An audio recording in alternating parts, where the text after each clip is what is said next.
Salam əziz tamaşaçılar. Haqqın dərgahı verilişinin növbəti buraxılışında hər birinizi xoş gördük. Bu dəfəki buraxılışımız çox gözəl bir vaxta təsadüf edir. Artıq Ramazan ayı daxil olub. Bu mübarək ayın gəlişi münasibəti ilə hər birinizi səmimi qəlbdən təbrik edirik. Bu Ramazan bütün ölkəmiz üçün, bütün xalqımız üçün, bütün müsəlmanlar üçün və bütün dünya əhli üçün xeyirlərə vəsilə olsun. Əziz tamaşaçılar, bu dəfəki buraxılışımızda Ramazan ayının İslam dini içərisindəki yeri, onun möminlərin həyatındakı əhəmiyyəti ilə bağlı müzakirə aparacağıq.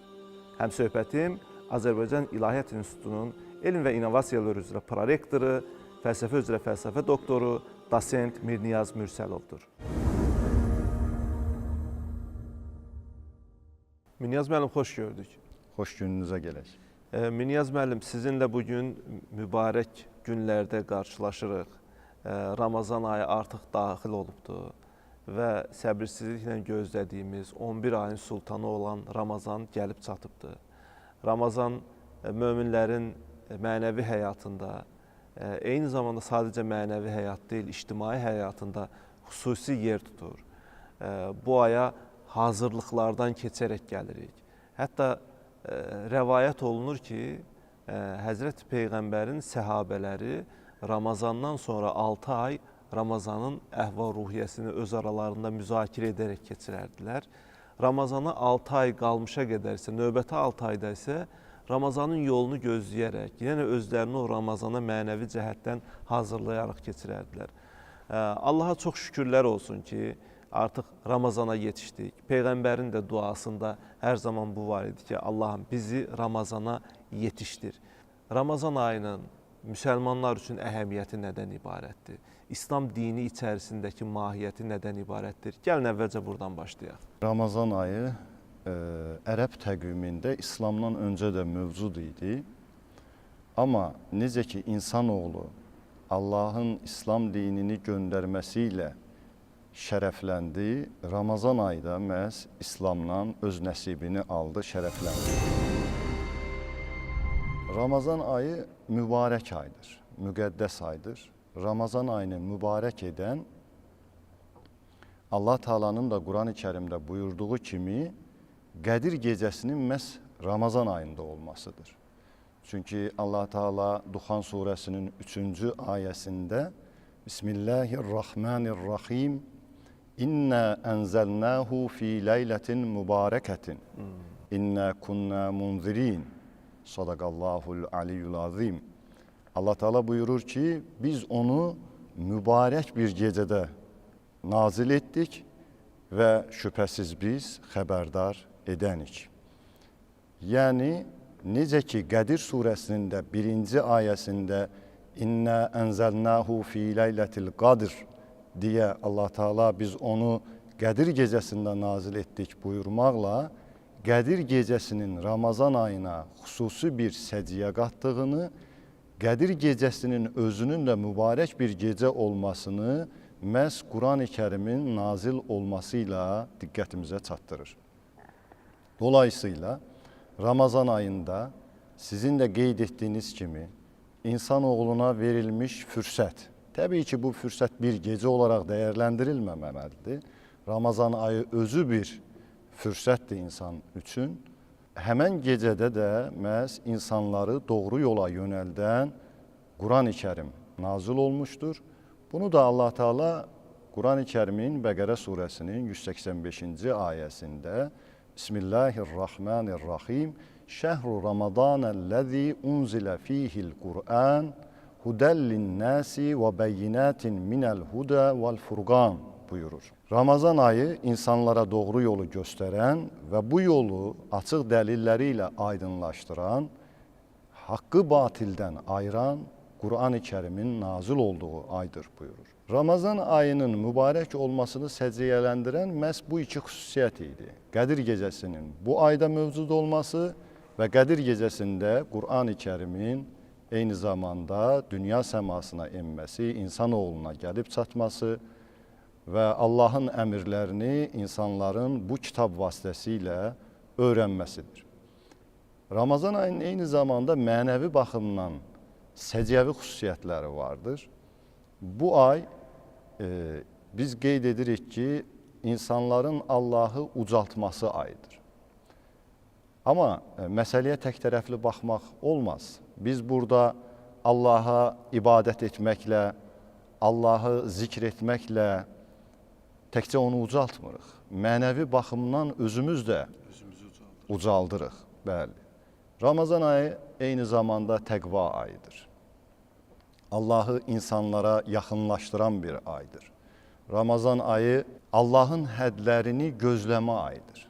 İstər-istəməz insanoğlu başqa aylarda biraz özünü sərbəst buraxsa da, Ramazan ayında həm ibadətinin layiqincə yerinə yetirmə əndişəsiyle, qorxusuyla hərəkətlərinə xüsusi diqqət yetirir və bu ayda Allahın nəinki haram buyurduğu, hətta məkruh, yəni xoşa gəlməyən davranışları belə insan gözləməyə çalışır ki, məhz bu davranışlara yol verməsin.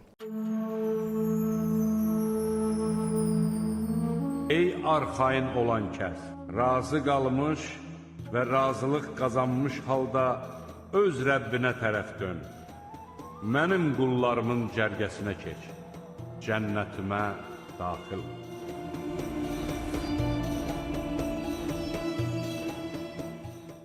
Mənəvi olaraq bu ay insanlara hansı duyğuları verir ki, baxın, görürsünüz ki, cəmiyyətdə də xeyirxah əməllər çoxalır, insanlar günah əməllərdən çəkinirlər. Bəzi adamlar var ki, hər nə qədər günah hər zaman günahdır. Yəni Ramazan da olsa günahdır, Ramazandan başqa vaxtlar da olsa günahdır. Pis əməl hər zaman pis əməldir. Amma bəzi adamlar var ki, görürsünüz ki, bütün aylarda etdiyi bəzən pis vərdişləri Ramazan ayında dayandırırlar. Bax, bu hikmət hardan qaynaqlanır? İstərdim bunu açıqlayasınız bizə. Bəli, Kövsər müəllim. Bayaq biz Qədir surəsinin bir ayəsini zikr etdik.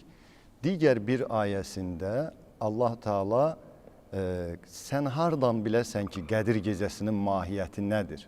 وَمَا أَدْرَاكَ مَا لَيْلَةُ الْقَدْرِ Leylətul qadri xayrun min əlfi şəhir deyə buyurur. Qədir gecəsi 1000 aydan daha xeyirlidir. Və biz də məhz bu gecənin Ramazan ayında olmasını Ramazan ayını mübarək etmə səbəbi olaraq dəyərləndirdik. Təbii ki, Qur'an-ı Kərimin Ramazan ayını bu şəkildə digər aylardan fərqləndirməsi, onu da qeyd edək ki, Qur'an-ı Kərimdə adı keçən yalnız bir aydır Ramazan ayı. Və Allah Teala'nın bu şəkildə Ramazan ayını uca tutması psixoloji olaraq da insanların qəlbində xüsusi bir yer tutur. Bu ayda görülən əməllərin 1000 aydan daha xeyirli olduğunu düşünür. Ona görə də hər kəs bir təlaş içində nə qədər yaxşı əməl, xeyirxah əməl işləyə bilərsə çalışır, işləsin, yerinə yetirsin. Çünki Bəqərə surəsində də 185-ci ayənin bayaq əvvəlini biz qeyd etdik. Ardınca Allah Teala buyururdu ki, sizdən taqəti çatmayanlar bir yoxsulu doyuracaq qədər fidyə versinlər.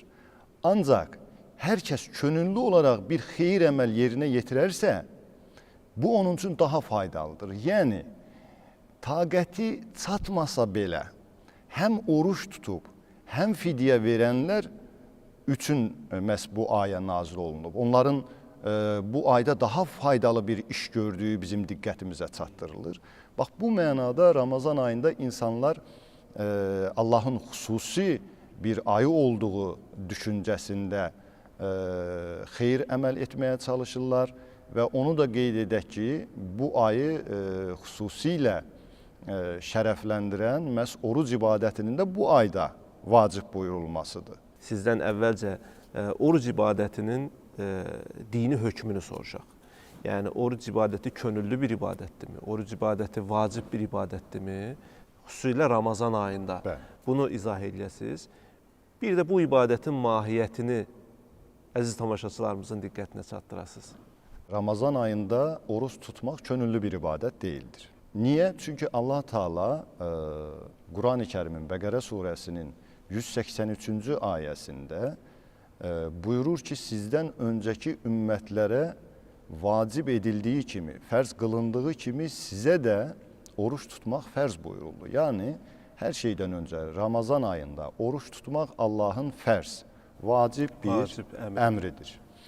Amma təbii ki, biz Peyğəmbərin sünnəsinə baxdığımız zaman başqa aylarda sünnə orucları adlandırdığımız və ya nafilə oruclar adlandırdığımız oruclar var ki, bunlar könüllüdür.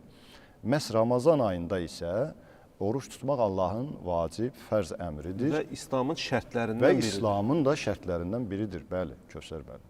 Yəni, müsəlman olan hər kəs üçün Allahın ayı olan Ramazan ayında oruç tutmaq vacibdir, fərzdir.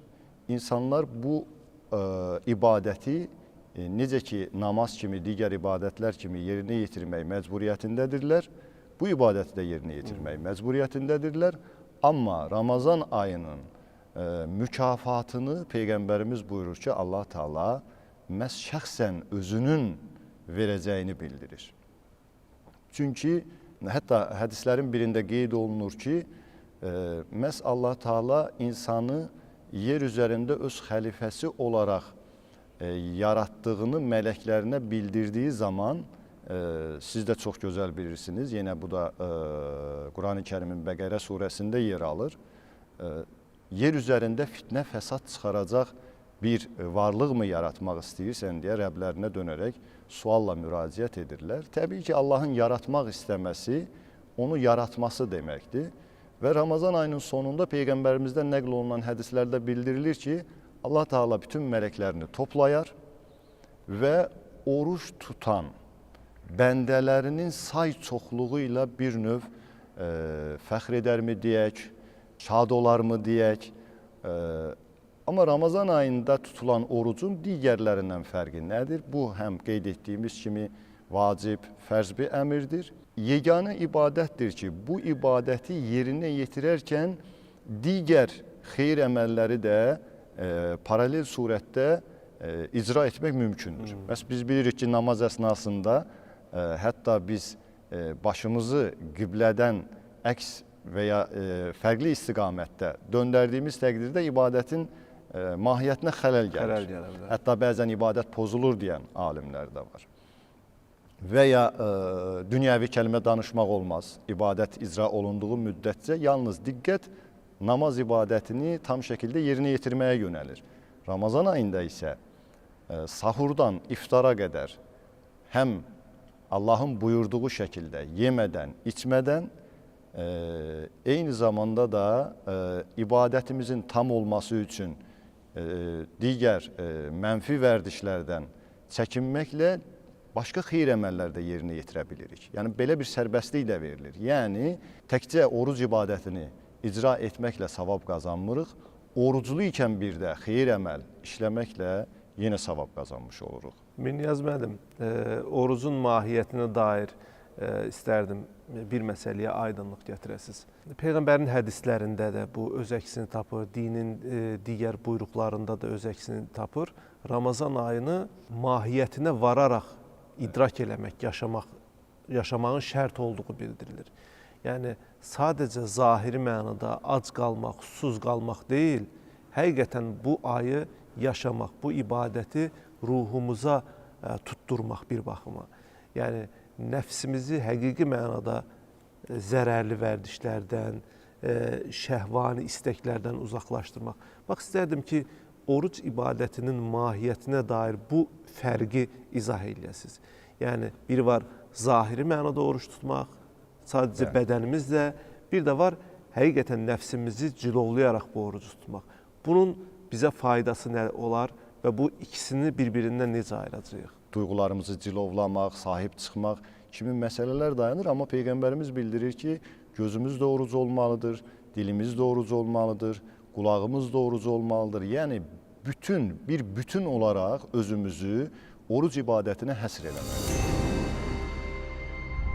Gözümüzü haramdan qorumaqla, dilimizi haram sözlərdən qorumaqla, qulağımızı haram sözlərdən qorumaqla bu ibadəti tam şəkildə yerinə yetirə bilərik.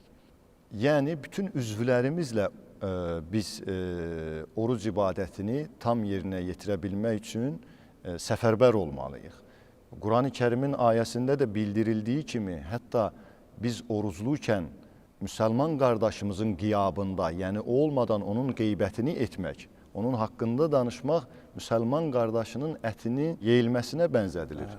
Yəni, dilimizi qeybətdən, haram sözlərdən, xoşa gəlməyən sözlərdən qorumalıyıq. Eyni zamanda gözümüzü haramlardan çəkindirməliyik.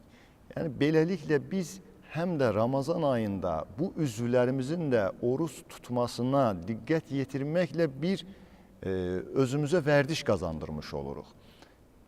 Bu vərdiş Allah izin verərsə növbəti Ramazana sağlam bir şəkildə çıxmaq nəsib olarsa, növbəti Ramazana qədər düşünürəm ki, kifayət edən vərdişlərdir. Əslində məqsəd də bu deyilmi? Məqsəd də mahiyyətində dayanan bundan ibarətdir. Doğrudan da Allah və onun mələkləri Peyğəmbərə xeyir-dua verirlər. Ey iman gətirənlər!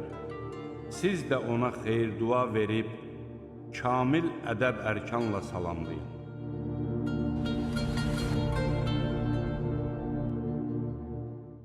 Ramazan ayı başlayanda müəyyən ixtilaflı məqamlar gündəmə gəlir.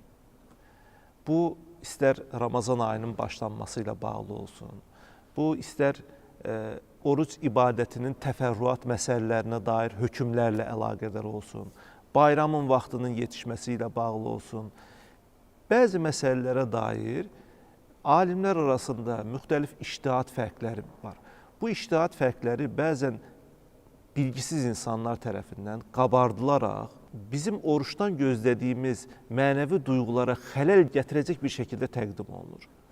Bax, bir alim kimi, bir ziyalı kimi istərdim bu məsələdə sizin mövqeyinizi öyrənək. Bu barədə əziz tamaşaçılarımıza nəyi tövsiyə edə bilərik? Son sualım da bundan ibarət olsun. Çox təəssüf ki, oruc ibadətinin mahiyyəti bəzən bir tərəfdə qalır.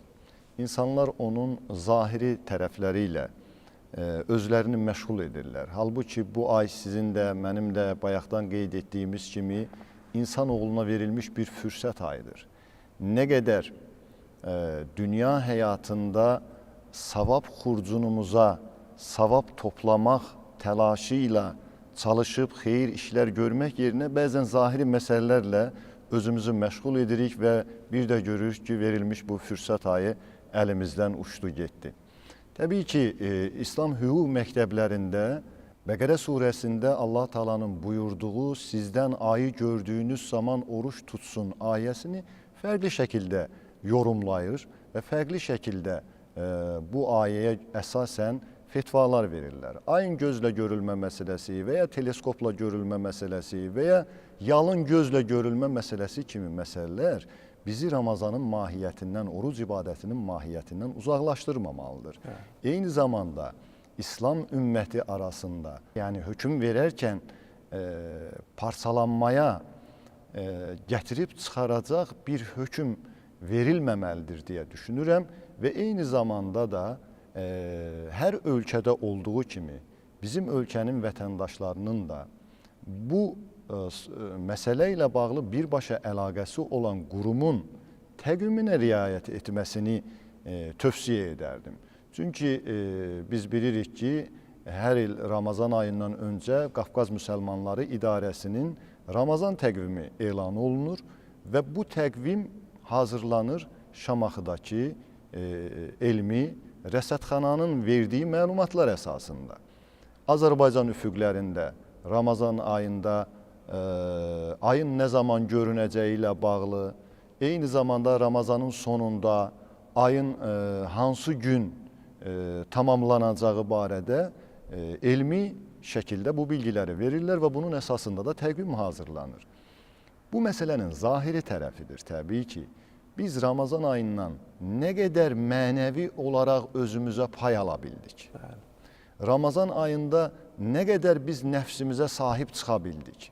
Allahın hədlərini nə qədər qoruya bildik və özümüzü Allahın istədiyi bir insan olaraq nə qədər tərbiyə edə bildik. Bu məsələlər bizi daha çox düşündürməlidir.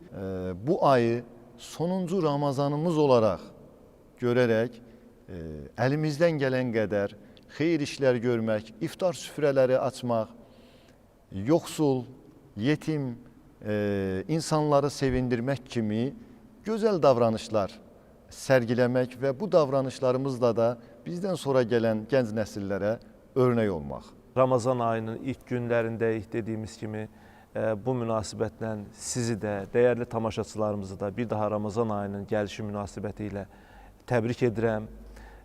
Ramazan ayının xalqımız üçün, millətimiz üçün, bütün insanlıq üçün xeyirlərə vəsilə olmasını diləyirik. İnşallah Uca Allah bu ayda edilən ibadətləri, xeyir əməlləri dərgah izzətində qəbul eləsin. Mən sizə bir daha təşəkkür edirəm gəldiyiniz üçün, dəyərli fikirlərinizi. Mən sizə təşəkkür edirəm Kövsər müəllim dəvətiniz üçün. Minnətdaram, sağ olun. Sağ olun. Əziz tamaşaçılar, bununla da verilişimiz başa çatır. Haqqın dərgahı verilişinin növbəti buraxılışında görüşmək ümidi ilə sağ olun, salamat qalın.